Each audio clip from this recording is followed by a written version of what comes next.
저금합니다. 100세 시대 건강하이소! 여러분을 건강 부자로 만들어드리는 시간.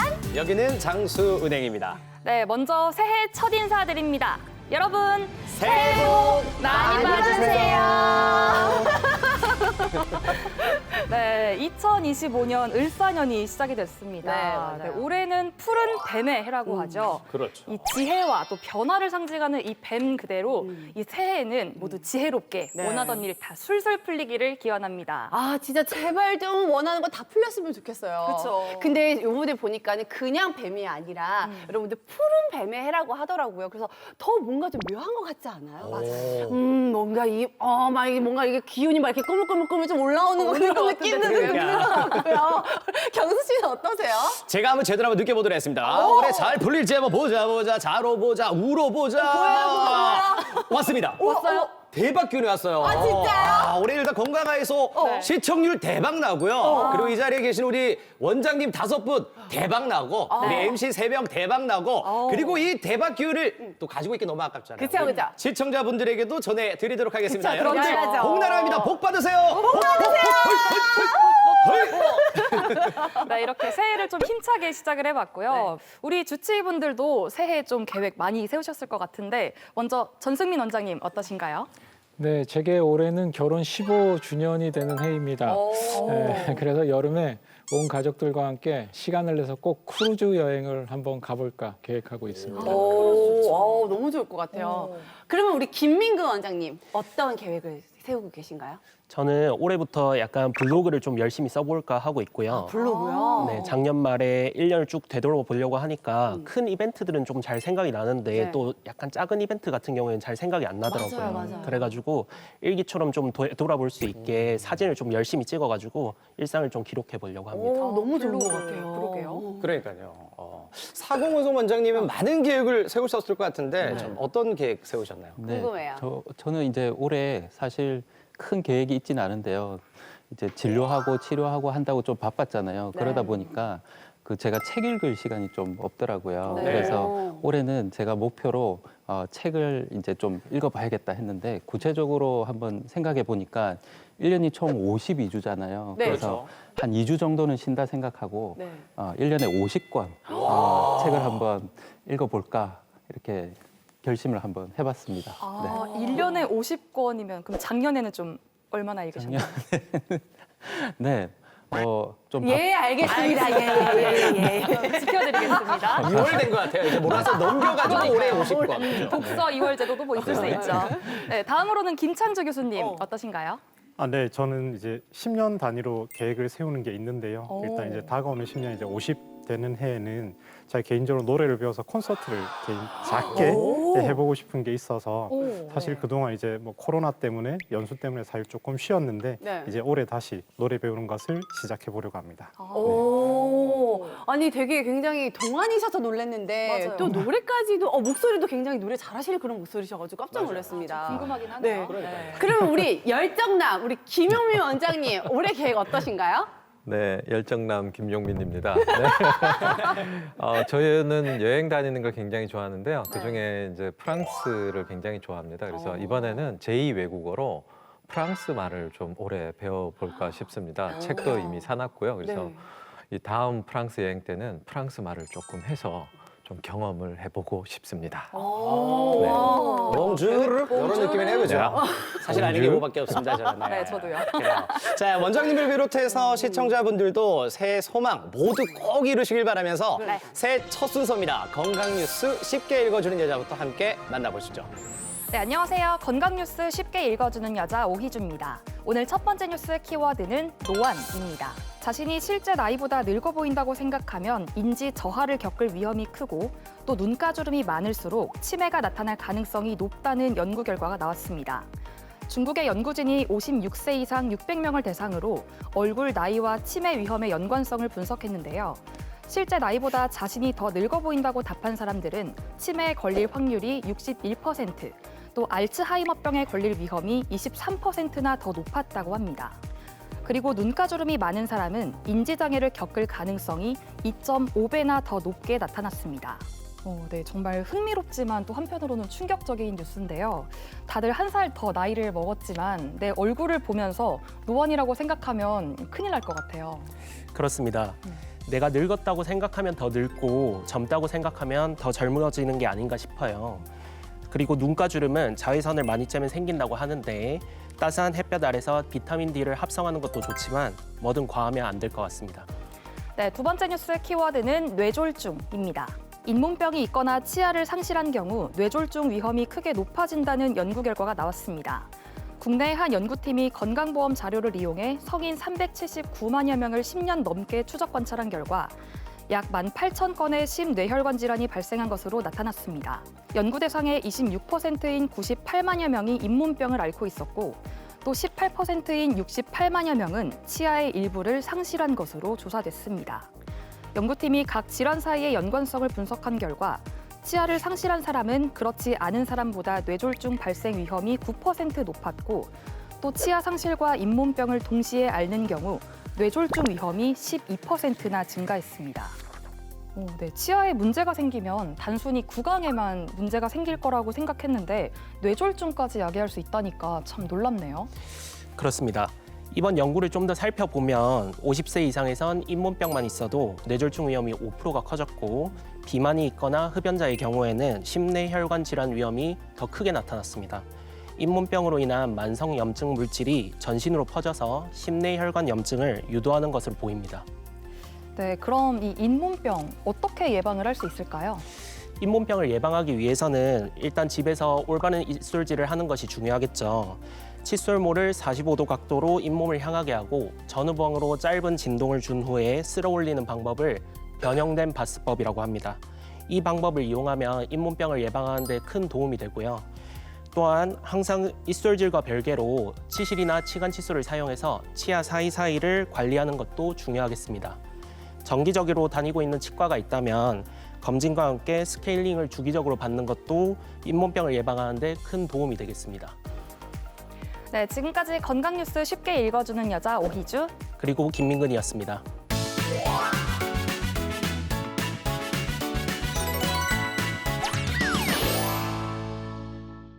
안녕하세요. 2025년 새해를 맞아 올해는 꼭 새해 계획을 다 이뤄야지 하고 야심차게 목표를 세운 30대 후반의 남성입니다. 제 새해 계획이 뭐냐고요? 사실 여러분과 크게 다를 건 없고요.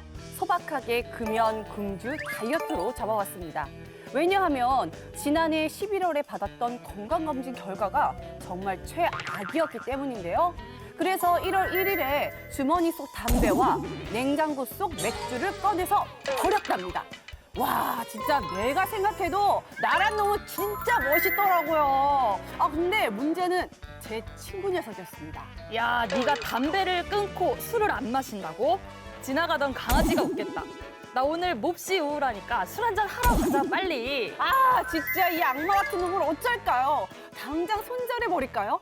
백정수, 저 어떻게 하면 금연, 금주 성공할 수 있을까요? 여러분 해피 뉴 이어!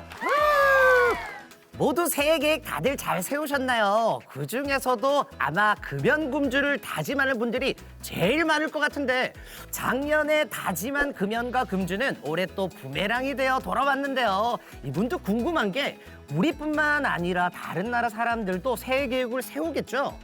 사람 사는 게 다 비슷하니까 그렇죠? 네, 그렇습니다. 사람들은 새해가 되면 운동, 다이어트, 그리고 금연, 금주와 같은 새해 계획들을 세우고 이런 것들을 달성하기 위해서 많은 노력들을 하게 되는데요. 이런 일들은 우리나라뿐만 아니라 유럽과 미국도 마찬가지입니다. 한 조사에 따르면 미국인들 역시 재정 개선, 체중 감량, 금연, 금주의 순서로 새해 계획을 세운다고 하는데요. 이 역시 작심삼일을 넘기지 못하는 경우가 많다고 합니다. 왜냐하면 우리 몸은 어떤 스트레스를 받았을 때 이것들을 이겨내기 위해서 세로토닌이라는 호르몬을 분비하게 되는데요. 이 세로토닌은 이게 분비 기간이 72시간, 3일입니다. 그래서 이 3일이 지나고 나면 우리가 처음 계획했던 그 목표를 지키고 또 이루기 위해서 노력하는 것들이 더 힘들어져서 포기하게 되는 것입니다. 작심삼일이 내 탓이 아닌 내 탓이라고 하니까 조금 위안이 되는 것 같긴 하네요.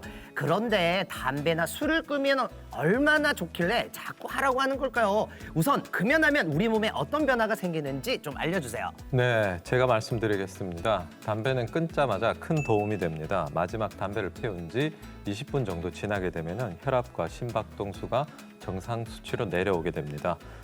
하지만 금연이 쉽지 않은 게 24시간 이내 금단 현상이 나타나는데 사흘째 제일 심하다고 합니다. 그래서 금연을 위해서는 최소 한 달 정도 지내야 되며 한 달 정도 지나면 폐의 기능이 30% 이상 향상되며 니코틴에 대한 욕구와 발작적인 기침이 많이 잦아지게 됩니다.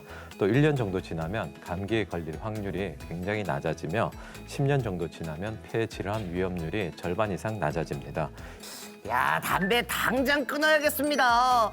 그런데 담배도 담배지만 술을 끊었을 때 얻는 건강상 이점은 또 뭐가 있을까요? 네, 생각과 달리 그 이점이 굉장히 많습니다. 첫째는 간 기능이 개선됩니다. 1개월만 금주를 해도 간 효소 수치가 거의 정상화될 수 있고 3개월이 지나면 지방간 수치가 거의 정상화될 수 있습니다. 두 번째는 수면의 질이 좋아집니다. 우리가 알코올을 섭취하면 졸음이 오지만 알코올이 분해될 때 나오는 알데하이드가 각성을 유지시키기 때문에 졸음은 오지만 수면을 해도 잠을 잔 것 같지 않은 그런 현상들을 발생시키게 됩니다. 세 번째는 인지 기능의 증가가 오게 되는데요. 이 알코올이 티아민이라고 하는 우리 기억력을 향상시키는 물질의 감소를 유발하게 됩니다. 따라서 알코올을 많이 섭취하게 되면 치매가 올 확률이 높아집니다. 네 번째는 무엇보다 중요한 게 체중 감량에 도움이 됩니다. 그 알코올은 생각보다 열량이 높은데요. 소주 한 병이 약 500kcal가 넘습니다. 여기에 술과 함께 먹는 안주도 고열량 음식들이 많죠. 따라서 금주를 하면 체중 감량에 매우 도움이 됩니다. 그런데 담배 태우는 분들이 술도 마시고 그리고 애주가들이 또 담배를 또 엄청 사랑하잖아요. 한동안 금연해왔던 분들도 술자리에서 다들 와르르르 무너진다고 하는데 술과 담배는 대체 어떤 관련이 있을까요? 네, 술과 담배 사이에는 강력한 연관성이 있습니다.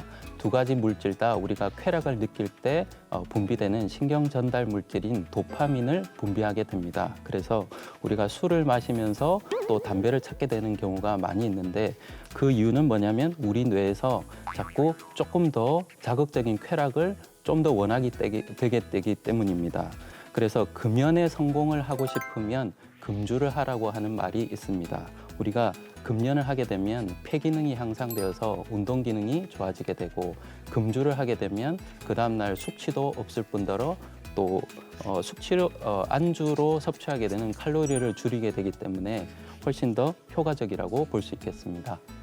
금연, 금주 매우 어렵겠지만 결심했다면 목표 달성을 위해 노력해야 하잖아요. 그런데 솔직히 혼자서 하기는 쉽지 않은데 이럴 때 도움이 되는 방법이 무엇이 있을까요?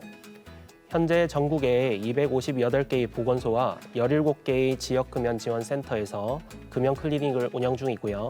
일반인과 청소년을 대상으로 금연 학교도 운영하고 있습니다.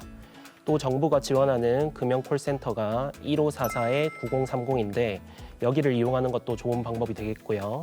국민건강보험공단의 금연 치료 지원 사업을 받는 것도 방법이 되겠습니다. 이 지원 사업을 신청하게 되면 12주 동안 최대 6번에 걸쳐서 의사의 전문적인 금연 상담과 치료를 받을 수 있습니다. 금주 역시 중독관리지원센터나 치료 프로그램을 통해 도움을 받으면 좋겠습니다. 또 금주를 잘하고 있는 사람과 연락하면서 자신의 실천에 대해 꾸준히 피드백을 받으면 좋은 방법이 될 것 같습니다. 처음엔 무지 힘들겠지만 일단 시작하면 그날부터 이 변화를 몸소 느낄 수 있을 것 같습니다. 올해는 목표 달성해서 우리 다 같이 연말에 웃으면서 또 이야기 나눠보자고요. 여러분, 거북한 수다 다음 주에 또 만나요. 네, 이번엔 100세 건강을 위한 오늘의 투자처 금유나의 100세송으로 먼저 만나볼까요?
네, 오늘의 투자처 무릎 관절 왜 잘 다치는 걸까? 무릎 건강 비결에 대해서 알아봅니다. 오늘의 주치 바로 만나보겠습니다. 사공은성 원장님입니다.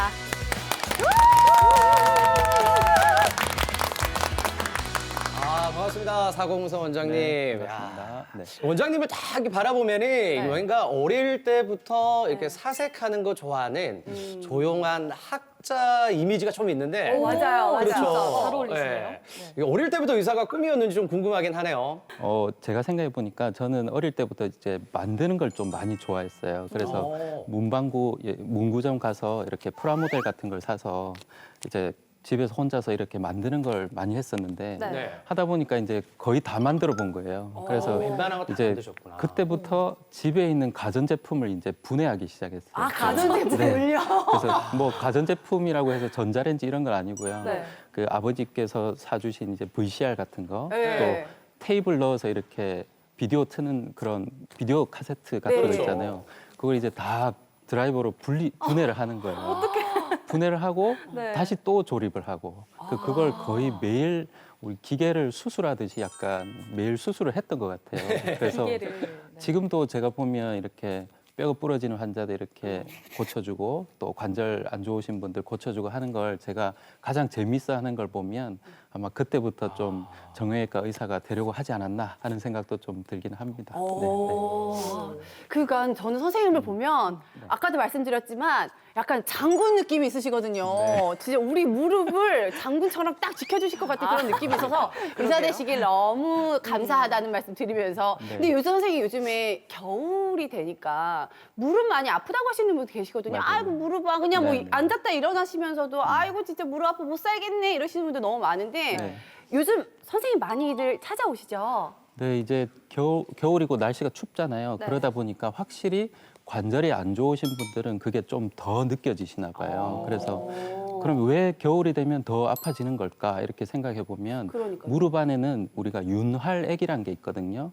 그 윤활액이 부드러워야 무릎이 부드럽다고 느끼는데 네. 겨울이 되고 온도가 낮아지면 아무래도 관절액이 약간 뻣뻣해지는 경우가 있어요. 그다음에 무릎 주위에도 근육이라는 게 있잖아요. 네. 그 근육이 또 강직이 잘 되기 때문에 아무래도 관절염이 있으신 분들은 겨울철에 좀 더 불편하다, 좀 더 뻣뻣하다 이렇게 느끼시는 것 같고요. 이렇게 무릎이 아픈 원인은 사람마다 다 다르겠지만 그래도 그 중에서 가장 그 좀 주된 원인이라고 할까요? 그거는 퇴행성 관절염 맞나요? 네, 맞습니다. 우리가 이제 제일 흔한 무릎의 질환이 퇴행성 관절염이거든요. 네. 그러면 퇴행성 관절염은 그냥 이제 나이가 들면서 점차로 생기는 경우도 있지만 무릎 안에 어떤 구조물들이 손상되면서 퇴화가 되고 염증 반응을 거치면서 이렇게 점차 진행되는 질환이라고 보시면 되겠고요. 네.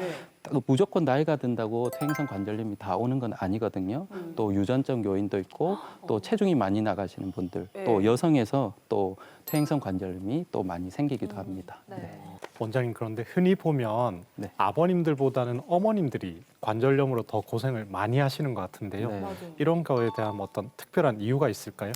네, 이제 우리 모든 여성들은 50세가 좀 넘어가게 되면 폐경기란 걸 겪게 되잖아요. 네. 폐경기가 되면 우리 몸의 호르몬이 이렇게 바뀌는 거예요. 그러면서 이제 여성 호르몬이라는 게 분비가 굉장히 감소가 돼요. 여성 호르몬 분비가 감소가 되면 뼈가 그 1년 정도 폐경기 동안 굉장히 약해지게 됩니다. 그런데 그때 좀 무리를 하거나 안 좋은 일을 많이 하게 되면 아무래도 관절 연골이 자꾸 손상이 되게 되는 거죠. 네, 그렇게 보시면 되겠습니다. 아니 그러면은 그 집안일을 도맡아 하시는 저희 어머님께서도 무릎 관절이 너무 안 좋다고 하시더라고요. 어머님 이제 걱정하지 않으셔도 될 것 같습니다. 저희에겐 사공은성 원장님이 있습니다. 되시기 때문이죠. 그러니까요. 아니 그러면 관절염도 관절염이지만은 이 다른 관절보다 무릎 관절을 많이 다친다고 하는데 그 네. 특별한 이유가 있을까요?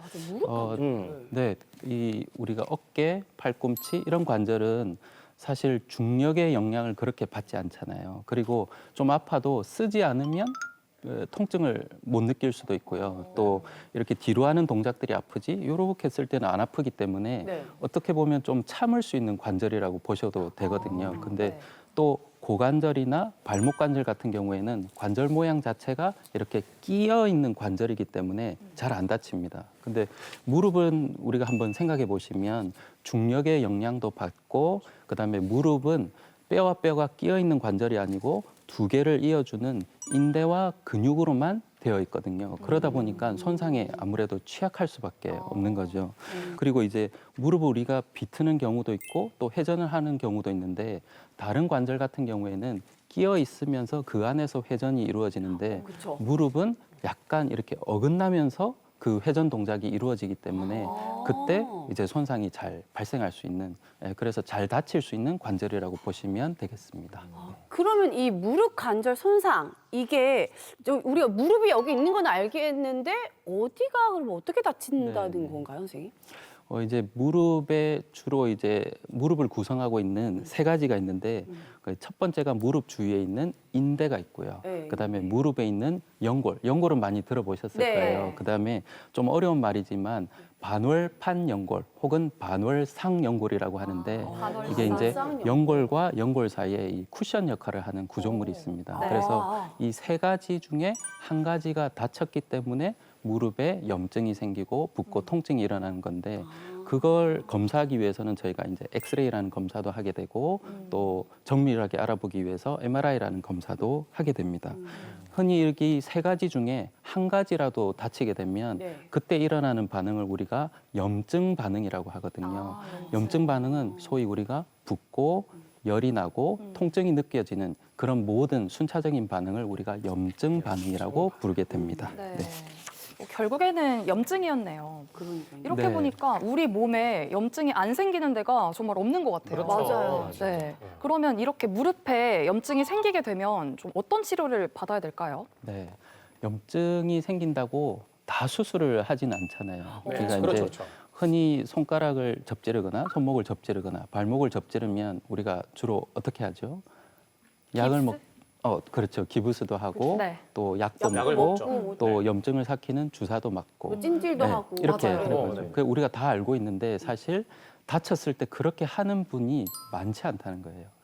대부분 약도 안 드시고 방치하는 냉찜질도 안 하고 오히려 온찜질을 하시고 잘못된 덜 움직여야 되는데 오히려 더 움직이시고 그래서 흔히 우리가 운동으로 나 낫겠다 이렇게 말씀하시는 분들도 많이 있잖아요. 맞아요. 그래서 이 염증이란 것은 한 번 생기면 3주라는 기간이 걸리게 되거든요. 그 3주 동안 아까 말씀드린 대로 소염제라는 약도 먹고 네. 또 냉찜질을 주기적으로 하시고 또 냉찜질. 통증이 있거나 많이 부어 있으면 못 움직이도록 기부스 같은 걸 해야 되는데 네. 그걸 이제 다 무시하시기 때문에 점점점 염증이 심해지는 경우가 오히려 더 많습니다. 악화되네요, 그렇죠. 네. 원장님 혹시 염증이 생겼을 때 운동하니까 낫더라는 분들도 있던데 실제로 운동하면서 무릎 염증이 낫는 경우가 있긴 한가요? 제가 본 환자 중에는 그런 분이 잘 없는 것 같아요. 그래서 아마 그거는 이제 염증이 거의 끝나갈 시기에 운동을 병행하면서 좀 나으신 게 아닌가 하는 생각도 들고요. 그다음에 원래 처음 다쳤을 때 그렇게 심하게 다치지 않아서 좀 쉽게 이렇게 나으시지 않은가 이렇게 하는 생각도 듭니다. 우리가 흔히 아프고 통증이 있으면 병원에 가는 경우도 있지만 병원에 안 가는 경우도 있거든요. 근데 대부분의 경우에는 염증은 무조건 3주 정도 간다고 생각하시면 되겠습니다. 그래서 기본적으로 염증 치료를 3주간 잘 하시게 되면 수술까지 가게 되는 경우가 잘 없거든요. 네. 근데 수술을 꼭 해야 되는 경우가 있습니다. 첫 번째가 이제 염증이 지속되는 경우입니다. 네. 그런 경우는 어떤 경우냐면 안에 있는 염증을 일으키는 그 아까 말씀드렸던 인대나 연골, 반월판 연골 그 세 가지가 좀 심하게 손상이 된 경우에는 염증이 끝이 나질 않습니다. 그래서 그런 경우에 저희가 관절 내시경 혹은 이제 레이저 시술 이런 걸 하게 되는데 이제 그 시술을 해서 원인이 되는 부위를 이제 정확하게 눈으로 보고 치료한다고 보시면 되겠습니다. 그러면 염증이 지속될 때 수술을 하게 되고요. 또 어떤 경우에 이렇게 수술까지 하게 되나요? 또 두 번째로 수술을 하게 되는 경우가 저희가 이제 염증이 완전히 사그라들었다고 생각하고 다시 일상생활을 하고 운동도 했는데 한 2개월, 3개월 후에 염증이 또 재발하는 경우가 있습니다. 네, 그런 경우에도 똑같이 그 안쪽에 있는 구조물의 손상이 너무 심한 경우인 거죠. 그래서 그렇게 심한 경우에는 그냥 약이나 주사로 치료가 되지 않고 우리가 무릎에 내시경이라는 걸 하게 되는데 내시경이라는 것 자체가 우리가 위 내시경을 하는 것을 무릎 관절에 한다고 생각하시면 되겠습니다. 그래서 4mm 정도의 절개를 2개에서 3개 정도 해가지고 한쪽은 눈으로 보고 한쪽은 시술을 하고 이렇게 해서 찢어진 반월판 연골 혹은 손상된 연골 혹은 파열된 인대를 치료한다고 보시면 되겠습니다. 네. 그래도 이 간단한 또 이 수술로 회복이 된다고 하니까 정말 다행인 것 같습니다. 네. 이 실제로 무릎 염증으로 고생을 하다가 이 병원을 찾으신 분이 계신다고 하는데요. 어떤 사연인지 화면으로 함께 만나보겠습니다. 우리 몸을 지탱하는 무릎. 환자는 한 번씩 무릎이 붓고 심한 통증이 생겨서 주사 치료도 여러 번 받아왔는데요. 혼자 힘으로 제대로 움직일 수 없으니 스스로 위축되고 우울해졌습니다. 그 처음에 아픈 지는 한 1년 넘었어요. 1년 넘었는데 약을 먹고 조금 차도가 있다 했는데 한 20일 전부터 무릎이 자꾸 지금 너무 아파서 다른 걸 몰라도 다리가 아프니까 이 삶의 질이 떨어지는 것 같아요. 진짜로. 나가는 것도 주춤이 되고 주춤하게 되고 어디 뭐 친구 오라 해도 안 가기가 싫고 진짜 집에서만 뺑뺑 이래 돌면은 또 이렇게 TV 보고 이러면 우울증 생길 것 같아요. 특히 오른쪽 무릎이 아파 걸을 때마다 통증이 심했습니다. 대부분 무릎 통증으로 걷는 게 힘들어지면 관절염을 의심하는데요. 검사 결과 원인은 반월상 연골판 손상으로 나이와 관계없이 발생합니다. 저희가 이제 엑스레이도 찍고 MRI 같은 정밀 검사도 했잖아요. 그래서 MRI 보시면 이 안쪽에 있는 반월상 연골이 많이 찢어졌어요. 네, 그래서 이게 찢어지고 나면 그 다음에 추가로 이제 연골이 상하는 거거든요. 그래서 시술을 할 거예요. 네, 뭐 관절 내시경이라 하기도 하고 우리가 레이저 시술이라 하기도 하는데 이거는 이제 수술이긴 수술이에요. 근데 간단한 수술이고. 노년층에서 흔한 무릎 관절 질환. 환자 수는 매년 증가하고 있습니다. 무릎 관절 내시경 수술을 시행합니다. 관절 내부에 내시경을 넣어 병변을 확인하고 치료하는데요. 내시경을 넣을 정도의 작은 부위의 절개만 하면 돼서 회복 기간이 짧은 편입니다. 통증도 적습니다. 일단은 수술이 예상했던 대로 잘 마무리가 됐거든요. 그래서 어머님은 이제 연골이 손상되기 전인 반월상 연골 손상 때 이제 추가적으로 진행되는 걸 막았기 때문에 관절염이 더 진행되지는 않을 것으로 보거든요. 예.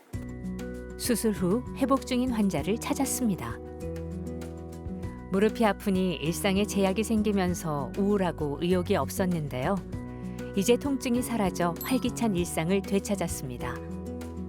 어디든 갈 수 있고 무엇이든 할 수 있는 힘이 생긴 겁니다. 기분이 날아갈 것 같지. 진짜 기분이 날아갈. 수술할 때 좀 무서웠거든. 그래도 무릎이니까. 그런데 그게 피도 안 나고. 저는 무릎 이거 수술을 하는데 3일, 4일 만에 퇴원하리라고는 생각도 못 했어요. 그럼요, 선생님. 앞서 본 영상에서처럼요. 이 관절 내시경 수술을 했는데도 이게 계속 아픈 이유는 뭘까요? 제가 보니까 내시경 수술을 하고 나서 다시 재발을 하는 경우가 한 3가지 정도로 이렇게 나눠볼 수 있겠더라고요. 네. 그래서 첫 번째가 이 염증 반응이 아직 끝나지 않은 경우입니다.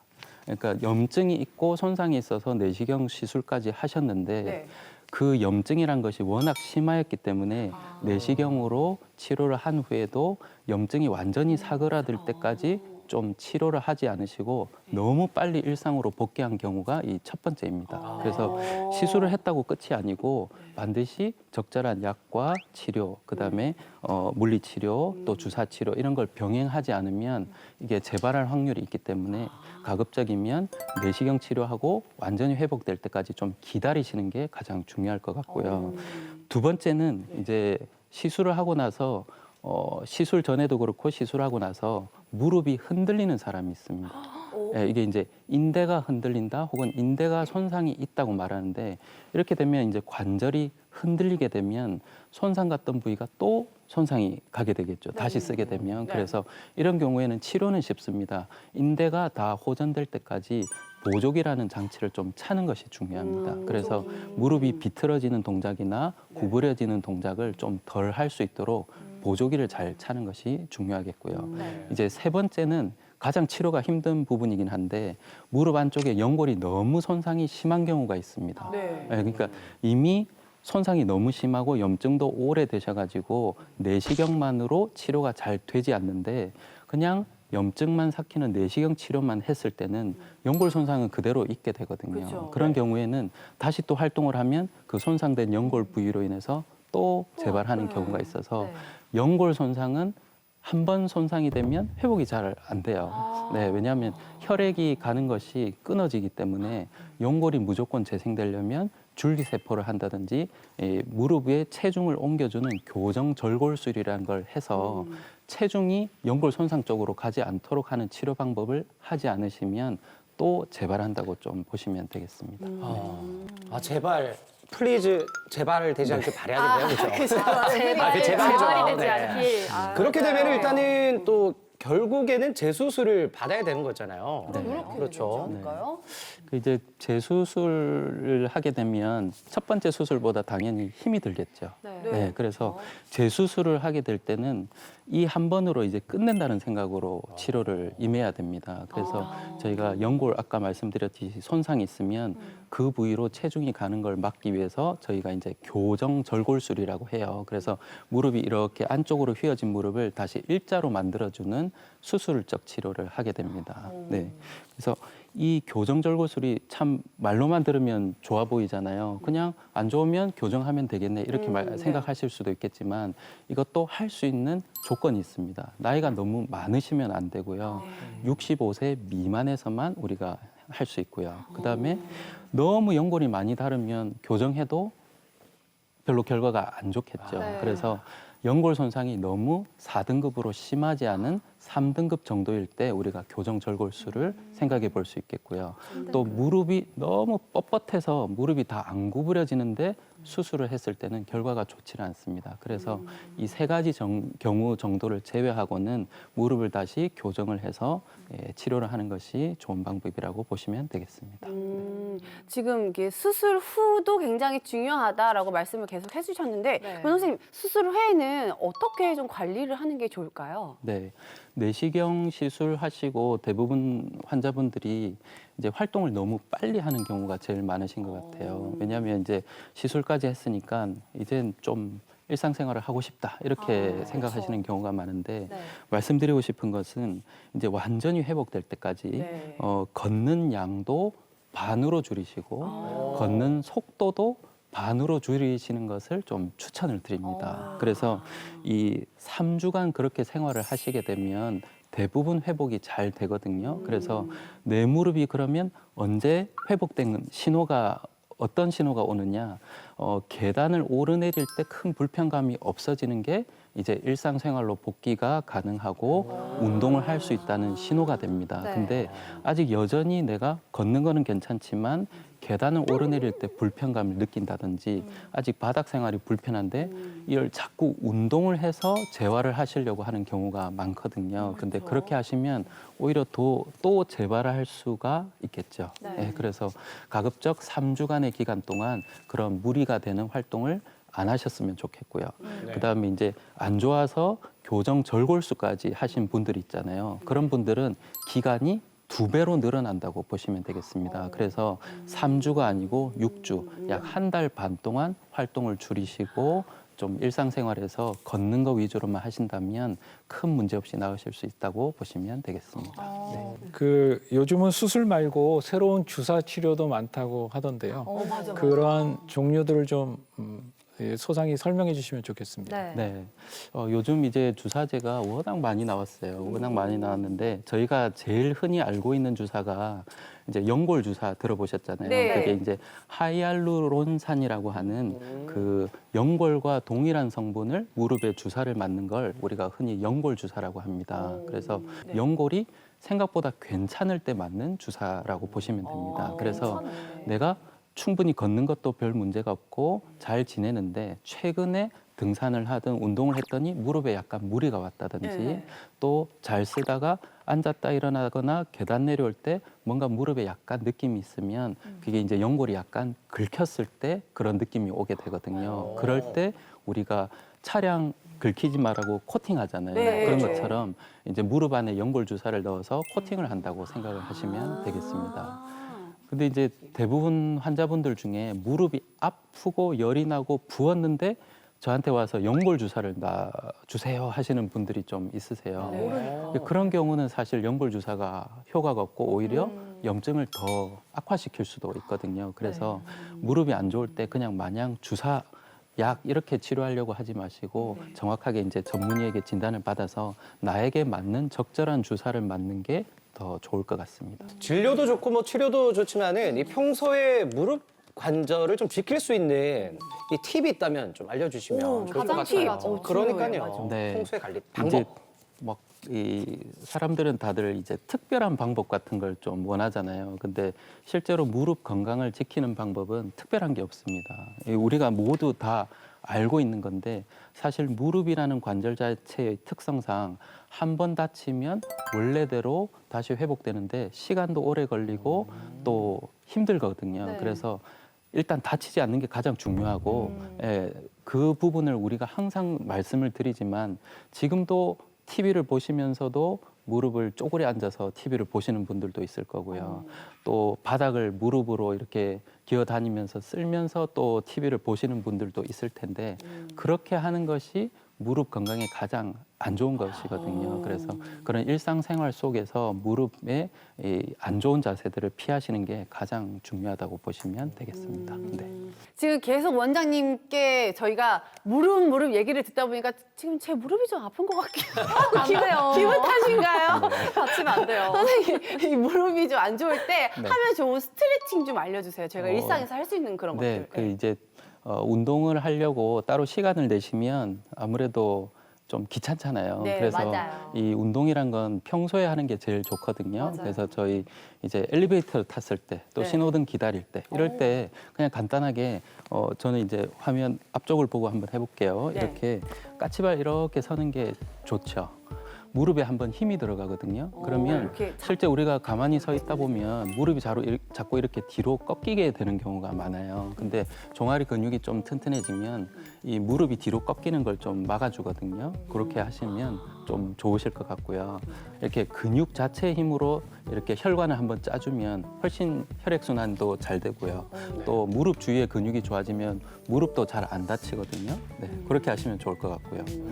또 종아리가 단단해지는 느낌이 네. 들죠. 시원해요. 생길 것 발목까지 같아요. 저 시원해지는. 그다음에 또 두 번째로 좀 할 수 있는 건 집에서 우리가 자꾸 스쿼트를 하시려고 하는 분들이 있는데 그거보다는 이렇게 의자를 잡고 이렇게 완전히 앉지 마시고 적절하게 앉았다 일어나는 걸 이렇게 테이블이나 맞아요? 식탁 같은 거 잡고 맞습니다. 이게 잘못하면 안 좋을 네. 것 같은데. 네. 맞나요? 네, 맞습니다. 그래서 무리하지 않으시고 저 같은 경우에는 좀 깊게 하긴 합니다. 왜냐하면 이렇게 해서 쭉 더 내려갔다가 네, 이렇게 올라오게 하는데 잡고 하다 보니까 무리가 안 가더라고요. 저 같은 경우에는. 네. 그래서 이렇게 의자를 잡고 한 4-5개를 하게 되면 무릎에도 무리가 가지 않고 앞쪽 근육이 좋아지니까 아마 무릎 건강에 좀 도움이 되실 거라고 봅니다. 원장님 그럼 이제 마지막으로 시청자분들에게 전하고 싶은 말씀이 있으시다면요? 무릎이 손상되어서 염증이 생겼다 하시면 아까 말씀드린 대로 기본적인 치료, 약도 드시고 냉찜질도 하시고 또 좀 심하게 부어 있으면 반드시 기부스, 부목 고정을 하시는 것을 추천드리고요. 이렇게 하시게 되면 결국 우리가 퇴행성 관절염으로 가는 걸 막을 수가 있거든요. 네. 근데 이렇게 치료하지 않으시고 자꾸 자가 치료를 하시게 되면 오히려 관절도 뻣뻣해지고 관절염으로 진행이 되는 경우가 있습니다. 또 저희가 1년에 한 번씩 꼭 건강검진이란 걸 하잖아요. 그 건강검진을 하실 때 그 선생님께 무릎 엑스레이도 한번 찍어 달라고 해보시면 그 엑스레이를 본인도 한번 보시고 내 무릎이 어떻게 생겼는지도 한번 보시고요. 그다음에 관절염이 내가 몇 기 정도인지도 한번 체크를 해보시는 게 좋을 것 같습니다. 그래서 이 무릎 건강은 안 다치는 게 아까 중요하다고 했잖아요. 네. 그래서 한 번 다치면 이게 돌이킬 수 없는 관절이기도 합니다. 그래서 안 다치고 운동을 하면서 70세, 80세, 90세, 우리 또 100세까지 이렇게 또 건강하게 지내실 수 있으면 좋겠습니다. 네, 지금까지 우리 무릎을 더욱 단디 지켜드리는 사공은성 원장님과 함께했습니다.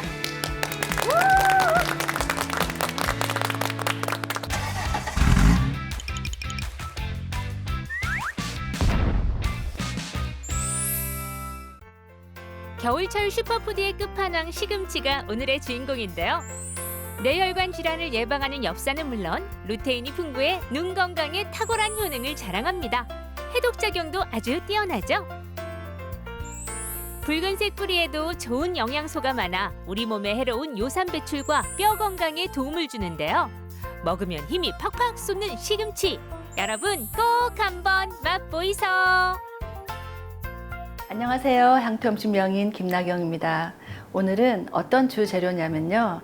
뽀빠이의 힘이 원천이자 겨울에 먹어야 더 맛있는 시금치입니다. 이 시금치에 보시면 뿌리에서부터 줄기까지 이 분홍색, 붉은 빛이 돌고 그리고 푸르고 잎이 선명하고 싱싱해야지 좋은 시금치랍니다. 자, 그러면 오늘 맛도 건강도 다 잡는 이탈리아식 오믈렛 시금치 프리타타를 만들어 보겠습니다.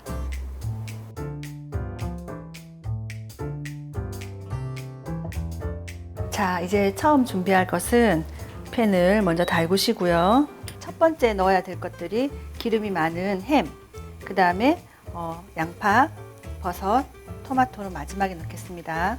충분히 팬이 달궈져서 기름이 옆으로 이렇게 흘러가시는 게 보이시면 그때 불을 완전히 줄여주시고 재료를 넣겠습니다. 준비한 베이컨을 먼저 넣고 볶으시면 이렇게 기름이 돌아서 팬이 달라붙지도 않고요. 그 다음에 버섯을 넣으시면 버섯을 충분히 볶아주시면 버섯이 또 쫄깃쫄깃거리는 식감이 좋습니다. 양파. 특히 양파 같은 경우에는 갈색빛이 날 정도로 볶아주시면 굉장히 맛있는 단맛을 우러나게 해주실 수 있습니다. 그리고 시금치도 넣자마자 바로 빼신다 생각하시고 넣어주세요. 자, 이렇게 이제 시금치가 숨이 죽어서 야채들과 잘 어우러지게 되었습니다. 여기서 우리가 계란을 찔 때 같이 한번 쪄줘야 되기 때문에 숨이 다 죽기 전에 한번 덜어주겠습니다. 계란 8개, 그리고 우유 200ml, 그리고 소금, 후추를 넣어서 시핑해 놓은 상태입니다.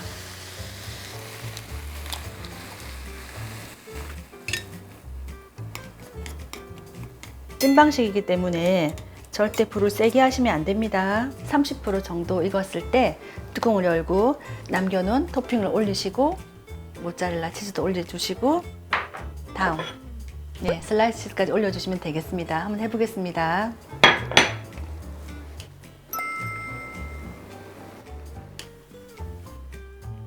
왠지 이쁜 아이들이 있다면 어린이들과 함께 만들면 재밌겠다, 그죠? 네, 이렇게 자연스럽게 찢어서 피자 한 조각 올려주시고 닫고 잠시 기다려 보겠습니다.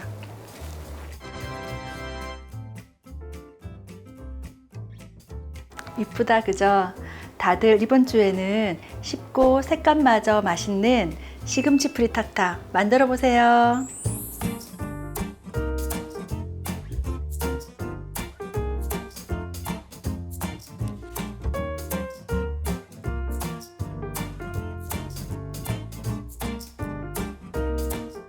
오늘 저희가 준비한 소식은 여기까지입니다. 네, 저희는 다음 주 이 시간에 더더욱 알찬 건강 소식으로 돌아오겠습니다. 그때까지 100세 시대 건강하이소!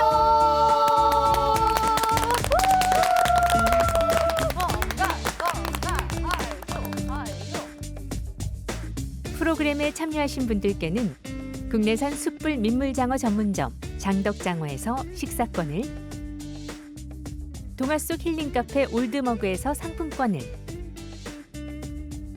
근육이 미래다 크로노스 짐에서 선글라스를 드립니다.